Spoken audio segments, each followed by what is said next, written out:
जय हिंद दोस्तों। इंडिया पाकिस्तान के टेंशन के बीच एक बहुत बड़ी अपडेट सामने आ रही है कि इंडिया पाकिस्तान के बीच में सीज फायर हो चुका है। अब नो मोर वॉर। अब ये दोनों कंट्री एक दूसरे से वॉर में जो घुस रहे थे, इंटर कर रहे थे, अब ये वॉर नहीं होगी।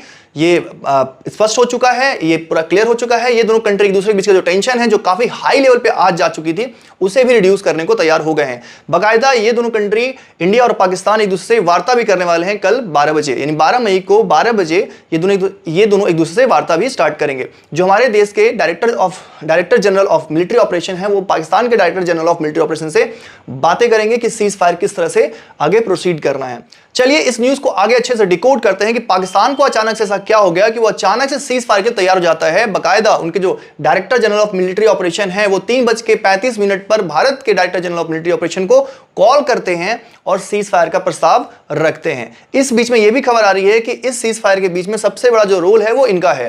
जी हां, यूएस जो प्रेसिडेंट है, उनका एक रोल बताया जा रहा है कि इस सीज फायर में बहुत बड़ा इनका रोल है। तो चलिए आगे अच्छे से समझते हैं इस न्यूज में। देख सकते हैं यहां पर कुछ न्यूज आर्टिकल, ये द इकोनॉमिक टाइम्स का न्यूज आर्टिकल देख सकते हैं, जहां पे लिखा हुआ है India and Pakistan agreed to a full and immediate ceasefire, next talk on 12 May. इस न्यूज आर्टिकल में भी देख सकते हैं, ये नव भारत टाइम्स का न्यूज आर्टिकल है। भारत और पाकिस्तान के बीच 5 बजे सीज फायर, यानी कि बताया जा रहा है कि जैसा कि मैंने आपको बताया कि 3:35 पर पाकिस्तान के director general of military operations Bharat के director general of military operation को कॉल करते हैं और सीज फायर के लिए पेशकश करते हैं। और यह तय होता है कि आज शाम 5 बजे से जो भी हवाई कार्रवाई थी, जो भी समुद्री कार्रवाई थी, जो भी लैंड ऑपरेशंस थे, सब के सब तीनों के तीनों बंद की जाएंगे। किसी तरह की कार्रवाई नहीं की जाएगी, टोटली सीज फायर किया जाएगा। और ये इमीडिएटली 5 बजे से लागू भी हो चुका है। आप इस न्यूज आर्टिकल में भी देख सकते हैं कि इंडिया पाकिस्तान के बीच में सीज फायर हो चुका है। ये न्यूज 18 का न्यूज आर्टिकल है। क्या इसकी कोई आधिकारिक पुष्टि हुई है? क्योंकि हमें अपने न्यूज मीडिया पर तो बिल्कुल भरोसा नहीं रहा है। जिस तरह की रिपोर्टिंग की गई है इस टेंशन के दौरान, बहुत सारे फेक न्यूज, बहुत सारे प्रोपेगेंडा फैलाया गया है हमारे मीडिया के द्वारा भी। पाकिस्तानी मीडिया तो खैर उनसे हम क्या ही ले लेना, लेकिन हमारे मीडिया के द्वारा भी फैलाया गया है। तो क्या इसकी कोई आधिकारिक पुष्टि हुई है? तो जी हां, बाकायदा इसकी आधिकारिक पुष्टि भी हो चुकी है। देख सकते हैं, ये है हमारे विदेश सचिव विक्रम मिश्री जी, जिन्होंने इसकी आधिकारिक पुष्टि भी कर दी है। इन्होंने बाकायदा बताया है कि 3:35 पर पाकिस्तान के जो director general of military operation है, उन्होंने हिंदुस्तान के director general of military operation को कॉल करा और ये बात सीज फायर की बातें चली और इंडिया और पाकिस्तान दोनों सीज फायर के लिए राजी हो गए हैं और 5 बजे से ये सीज फायर लागू हो जाएगा और 12 मई को एक दूसरे से वार्ता भी ये स्टार्ट करेंगे। तो चलिए सुनते हैं पहले इनको, ये क्या कहते हैं। Pakistan called the Director General of Military Operations of India at 15:35 hours earlier this afternoon.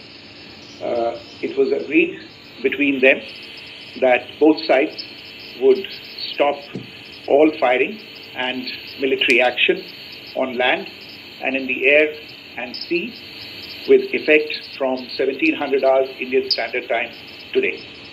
Instructions have been given on both sides to give effect to this understanding. The Directors General of Military Operations will talk again on the 12th of May at 1200 hours. Thank you. तो आपने सुन लिया, यहाँ पर ये हमारे विक्रम मिश्री जी हैं जो कि इस बात की आधिकारिक पुष्टि करते हुए कि भाई इंडिया और पाकिस्तान के बीच में सीज फायर हो चुका है। आखिर में सवाल ये पैदा होता है कि पाकिस्तान को अचानक से ऐसा क्या हो गया कि पाकिस्तान का हृदय परिवर्तन हो गया, पाकिस्तान खुद से सीज फायर के लिए तैयार हो गया है। क्योंकि सुबह तक तो पाकिस्तान अलग ही मूड में था। पाकिस्तान तरह तरह की धमकी इंडिया को दे रहा था कि हम न्यूक्लियर हमला कर देंगे, हम इसका जवाब देंगे, हम रिटेलिएट करेंगे। तो अचानक से ऐसा क्या होता है? तो इसके पीछे जो सबसे बड़ा कारण मुझे लग रहा है, वो लग रहा है ये IMF का 1 बिलियन का लोन पाकिस्तान को अप्रूव कर देना। जी हाँ, अब आप बोलेंगे कि IMF का इसमें क्या रोल हो सकता है? तो सुनिए, इसमें IMF का भी रोल है और US का भी बहुत बड़ा रोल है। IMF में जो सबसे बड़ा जो परसेंटेज होता है, वोटिंग परसेंटेज, वो US का बताया जाता है। 16 पॉइंट समथिंग का वोटिंग परसेंटेज है US का। अगर US चाह ले तो किसी को भी IMF का लोन देना है या नहीं देना है वो डिसाइड कर सकता है। अगर US चाहता तो पाकिस्तान को जो ये लोन दिया गया, अप्रूव किया गया, उसे ब्लॉक कर सकता था, रोक सकता था। तो US ने ऐसा रोका क्यों नहीं? तो US ने इसके पीछे, ऐसा हो सकता है, ये कोई मीडिया में बात नहीं आई है, लेकिन मुझे लगता है ऐसा हो सकता है कि US ने प्रेशर बनाया हो कि मैं आपको लोन अप्रूव कर दूंगा, क्योंकि पाकिस्तान को लोन की सख्त जरूरत है। वहाँ आटा चावल का क्या हाल है आपको पता है। तो मैं आपको लोन ऑफर कर दूंगा, आपको अप्रूव भी कर दूंगा, लेकिन आपको ये जो वॉर है वो अभी डीएस्केलेट करना पड़ेगा।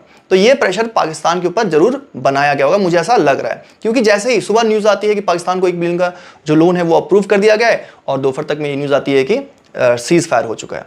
देख सकते हैं आप, मैं ऐसे ही नहीं कह रहा इस बात को, आप यहाँ देखेंगे, इसमें यहाँ देख सकते हैं आप, United state hold approximately 16.42 of the voting power in the international monetary fund IMF, ठीक है, देख सकते हैं। और ये क्या है, this is the largest share among all the IMF members country.